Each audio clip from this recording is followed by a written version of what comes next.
Well, I'm not going to lie to you. That game did not exactly go the way that I thought it was going to go. But you know what?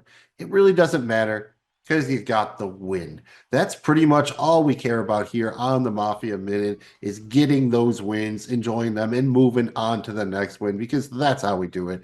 I am Magnum Mills here with Jamie G, and we are going to be breaking down the Bills' victory in Week 16 over the New England Patriots.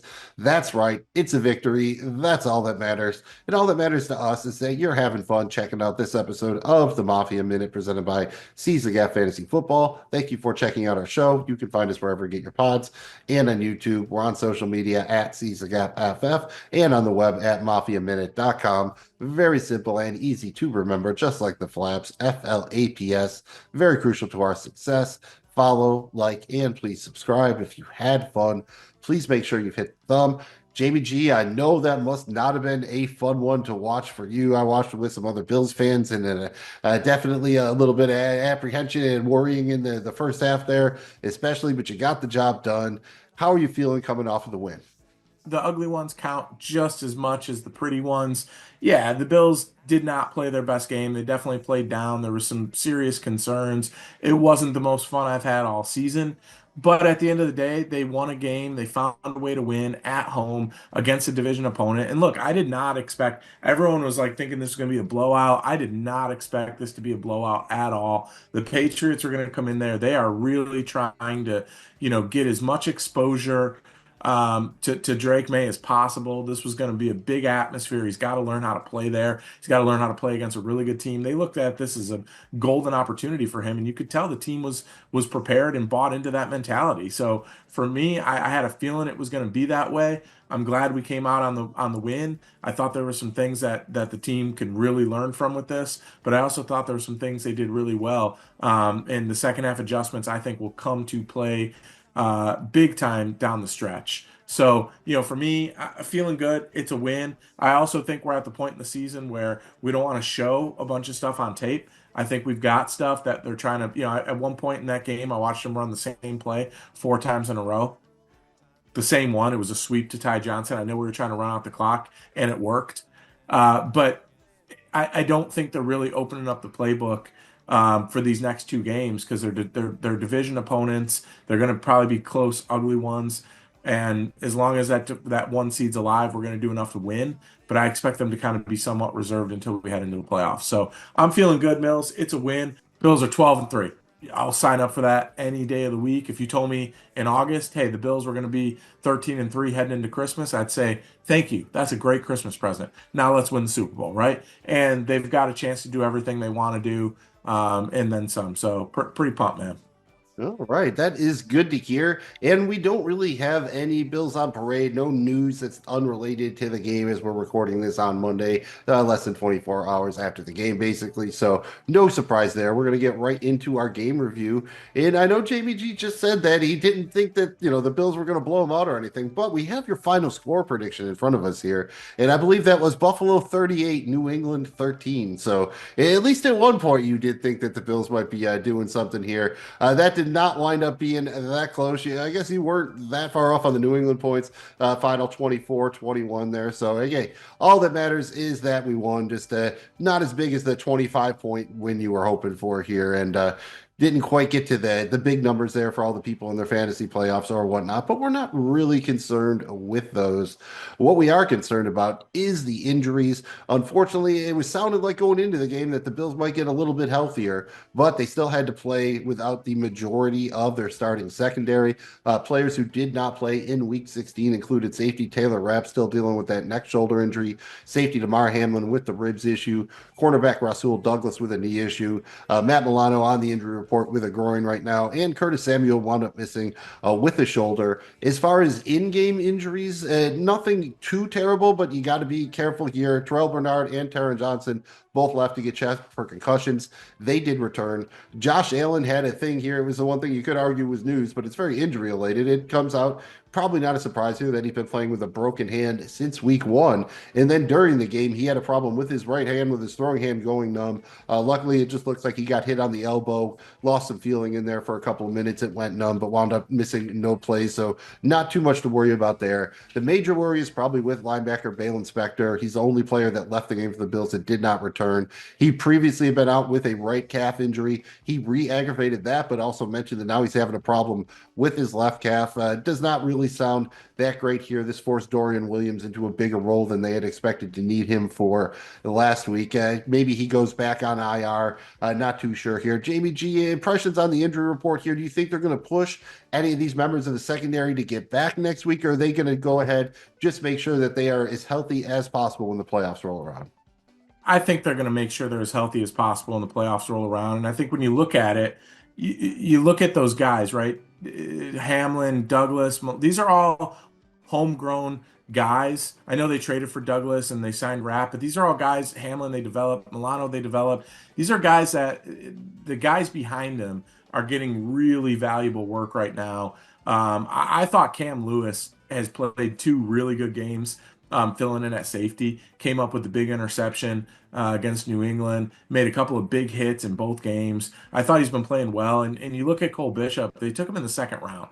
And I wasn't super high on this pick when it happened, but he's getting valuable snaps here, man. So I think they're gonna rest these guys up, make sure they're 100% healthy come playoff time. And Bale Inspector, if this means anything, I did see that the Bills late today, this early evening, they re-signed Nicholas Morrow to their roster. He's been, they cut him a while ago, so I think that's a sign that Bale Inspector probably is not going to be a go here for a while, given that they re-signed him. So, yeah, I think they're going to play it safe here, man. And with Josh Mills, does it really surprise you? The guy's a warrior, dude. I mean, he plays through shit every year. I knew something was wrong with that hand. And not only has he played through it, he's put up an MVP like season and been phenomenal. So you got to give him some love there, man. And yeah, it was weird with that game. I'm glad that it wasn't anything with his throwing hand, just numbness. I mean, this game was at its high was 9 degrees. The entire second half was 6 degrees, then 4 degrees. Felt like literally -7 to -10 degrees out there. It was pretty rough, man. So it was cold. You hit the ground. It's like a hitting cement. So glad he's okay. Certainly going to need him. But yeah, I think that's the plan with the injuries. Yeah, I think that is the way to go. I mean, right now, you still want to keep that hope alive for the number one seed, but if the Chiefs and the Texans win, it's over, right? So there is a chance that the Bills might not even have anything to play for on Sunday, theoretically. So I expect them to still go out there and definitely try to win the game. But, in week 18 definitely could be a little bit different here. But I think they got one more last around there. They're not going to go out like that at home against the Jets. Let's get into the review for the keys to victory from week 16. Jamie G's keys. You know my keys. You had a couple of keys that if the Bills could do it, you would sure that they would win. They did win, but I'm not so sure they did that great on all of the keys. Jamie G, why don't you go ahead and grade the keys for us? Yeah, and we'll preface this, Mills, with a win is a win. But Jamie G's keys, key number one, it was rip their hearts out early and crush their spirits. This was about as big of a fail as you can get. It's an epic fail, man. I mean, we wanted to score first and be up to double digits heading into halftime. Instead, we found ourselves down 14-0 early in the second quarter without being able to control the ball, without being able to run a bunch of plays. It sucked. Number two, key number two, keep it so fresh and so clean. Again, another huge fail. We said that the Bills aren't going to lose this one unless they help the Patriots out, can't turn the ball over, miss field goals, or take stupid penalties. The Bills were penalized 13 times for 78 yards. It's unacceptable. You cannot have that number of penalties, especially at home, regardless of the opponent. It's a disaster. I will say the officials were especially terrible in this game. I'd say probably almost half those calls were complete bullshit, but it's still 13 penalties for 78 yards. That's not good. So the interception in this case actually worked out like the best possible punt because the idiot defender for the Patriots tried to run it out and got tackled on the 1 yard line. So that's pretty awesome. I'm not holding that against the Bills. It worked out to be fine. We had them pinned back on their own 1 yard line. It's basically the best case scenario if we were to punt. So no big deal. Key number three. Everybody eats, but the running backs are first in line. Finally, Mills, we have a passing grade. Not necessarily the way we thought it would go down, but the Bills did rush for 172 yards as a team, 142 yards coming from the running backs. We only had 152 pass yards. So this is kind of a big number. James Cook, he did his thing, man. He had 100 plus rushing yards and a touchdown, plus three receptions for 26 yards and another touchdown. Didn't really play much in the second half of the third or the fourth quarter. The running backs combined for 22 carries, 142 yards, four receptions, 43 receiving yards, and five targets. Pretty good day for the running backs. I felt like we got away from it a little bit early in that game. It was kind of weird. We only had two or three possessions in that first half. It was kind of strange the way it all went down. So we got away from it. I thought the second half we did a good job of getting back into it, and it obviously paid off pretty good for us there in the second and third quarters. Key number four, make like we're Funkmaster Flex on Ritalin. I got to give it a fail here, Mills. We said that the Bills had to maintain that laser-like focus and not look past this Patriots team. They didn't. They absolutely did not. They came out flat. They let him get the early lead. It just wasn't good enough. When asked what the Bills could have done differently, Josh Allen said, "Got to come out in the first half ready to play." And I don't think that's something we did great today. And he's not wrong. If Josh Allen calls this a fail, gosh darn it, your boy Jamie G. Esquire the fifth calls it a fail, and that's the law. Yeah, you and Judge Dredd. I am the law. That is the law. That's how we do it around here. And you also had a couple of predictions in. Since this is a Buffalo show, we do our predictions Buffalo style. We got three of them. We got a mild prediction, we got a medium prediction, and we got a hot one. Just with like we like our wings, we like our predictions of various levels of heat. Jamie G, go ahead. Tell us how we did on these predictions. Well, first off, our mild. This was pretty spicy. I know it doesn't seem like much because Bill's been doing it all season, it seems like. But we said the Bills will score 30 points.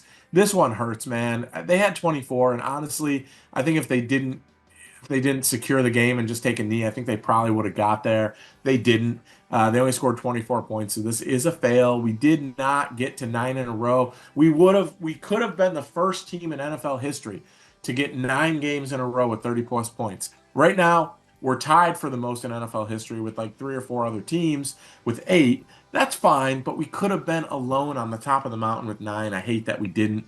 Technically, the offense didn't even break 20, but that doesn't matter because we got the win, and points are points, baby. At least we didn't give up 40, right? That's good. Our medium spice here, the Bills will force multiple turnovers. And this is a pass, baby. A pass plus. This is an A plus plus pass. We got three turnovers and the defensive touchdown, and we needed all of it to help secure the win. The defense was absolutely far from perfect, but they're also far from healthy. It was great to see him step up in the second half. I thought the adjustments made in the second half was huge. We're not a blitz team. We blitzed a lot. They started getting home in the second half and really forcing them off in spot, forcing them into errant throws. The first two drives, I was like, oh my God, I hate our defense so much. By the start of the fourth quarter, I was like, okay, this is what they do. It's frustrating to watch. It's not how I would design a defense at all, but they seem to win the turnover battle. They seem to give up yards, not a ton of points. And that's kind of the case in this one. So that's a plus, man. They got the multiple turnovers, and that was really the difference in the game. Coming in hot here, we said Buffalo will rush for 221 yards as a team. This is a fail, but it's not a hard fail. This is a light fail. This is a soft, very soft, light fail.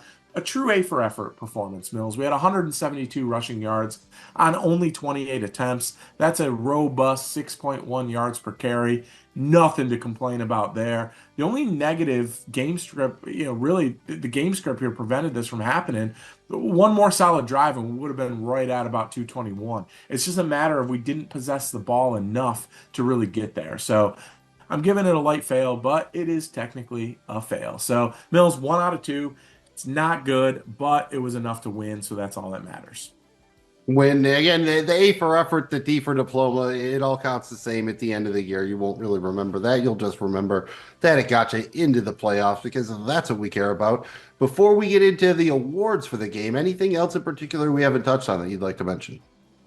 I just want to talk about the battle up front. I thought we lost the battle up front in the first half of the football game.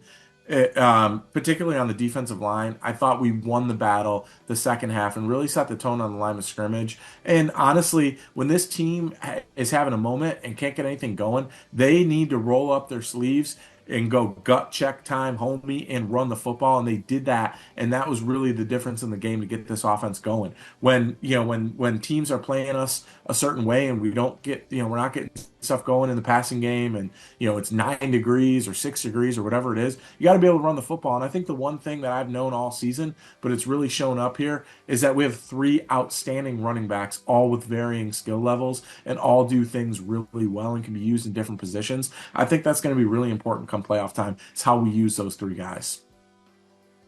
I think you are on to something there, and I think it's time to get into our award tour for Week 16, starting with the Mafia moment. Just like it sounds, this is our favorite moment from this Week 16 victory over the Patriots. I know there's a few contenders here, Jamie G. Who's taking home the hardware for you this week?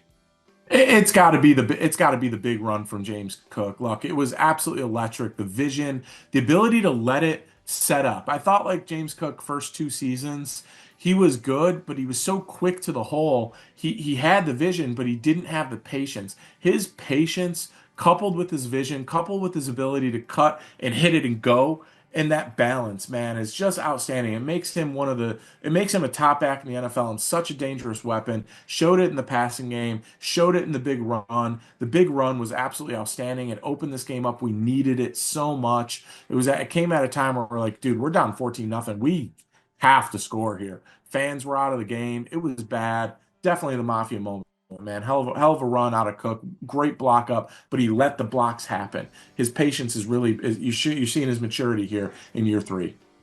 I will co-sign on that one. Next up, we have the Mafia MVP, the game MVP from this Week 16 victory. Are you staying with your guy James Cook in there in the kitchen, or are you going back to your guy Josh Allen or somebody else, Jamie G? Who's taking it home for you this week? Yeah, it's easy to go with Josh Allen. I'm not this week. I gotta give it up for James Cook, man. I thought he was outstanding. What he did in the running game, coupled with his ability in the passing game, I think he's at 14, 15 touchdowns on the season. And you think about how many of those got stolen from him by Josh Allen. This guy could be over 20 touchdowns this season, easy. He's a bona fide stud, man, and he offers such a unique skill set to this offense, and it's different from that of which Ray Davis and that of which Ty Johnson do, but it's so good. And he was awesome today. This was a James Cook day, and honestly, I felt like they saved him. They didn't want to give too much out there, and they let Ty Johnson and Ray Davis, once we were up 10 points, they let them kind of do the dirty work. So shout out to James Cook, and he's my MVP for this one. He was sizzling in the kitchen, you might say, and that leads us into the results from our Bills bets. And I am proud to report that we were both backing one Mr. James Cook. I went a little bit more aggressive than you. I said James Cook will get 100 plus rushing yards. That was plus 310 on the odds.